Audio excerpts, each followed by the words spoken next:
महाराष्ट्र राज्य पाठ्यपुस्तक मंडळाच्या पुस्तकात घोळ झाला असल्याचं कळतंय। पहिल्या आणि दुसऱ्या वर्गाच्या इंग्रजीच्या पुस्तकात एकच कविता छापली गेली आहे। बर्ड्स कॅन फ्लाय ही एकच कविता दोन्ही वर्गात असल्यानं पालकांमध्ये मात्र संभ्रम निर्माण झालाय। केवळ चित्र बदललंय पण कविता मात्र एकच दिसतेय। कॉपी पेस्ट करण्याचा प्रकार की चूक झाली आहे असा प्रश्न आता या निमित्तानं उपस्थित होतोय। पहिली आणि दुसरी इंग्रजीच्या पुस्तकात एकच कविता असल्याचं आढळून आलंय। विद्यार्थी हे आता जस्ट पहिल्या वर्गामध्ये गेलेले आहे। ते छोटे असल्यामुळे त्यांना ते सेंटेन्स वर्ड्स वगैरे बोलायला कठीण वाटते।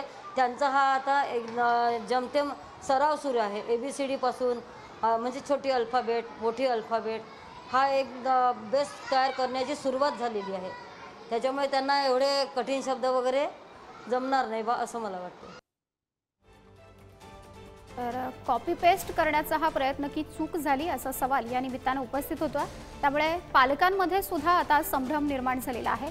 पहिली आणि दुसरी वर्गाच्या इंग्रजीच्या पुस्तकामध्ये एकच कविता ही दोनदा छापलं गेल्याचं पुढे आलेलं आहे। बर्ड्स कॅन फ्लाय ही एकच कविता दोन पानावरती दिसून येते। केवळ चित्र बदललं गेलेलं आहे पण कविता मात्र ही एकच दिसून आलेली आहे।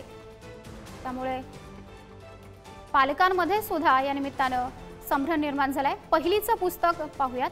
पहिलीच्या पुस्तकामध्ये जी कविता पाहायला मिळते दुसरीच्या पुस्तकामध्ये सुद्धा तीच कविता आढळून आलेली आहे। या दोन्ही दृश्यातून आपल्याला पाहायला मिळेल पहिलीचं पुस्तक आहे ज्यामध्ये बर्ड्स कॅन फ्लाय ही दिसते, तर दुसरीच्या पुस्तकामध्ये सुद्धा तीच कविता पाहायला मिळते।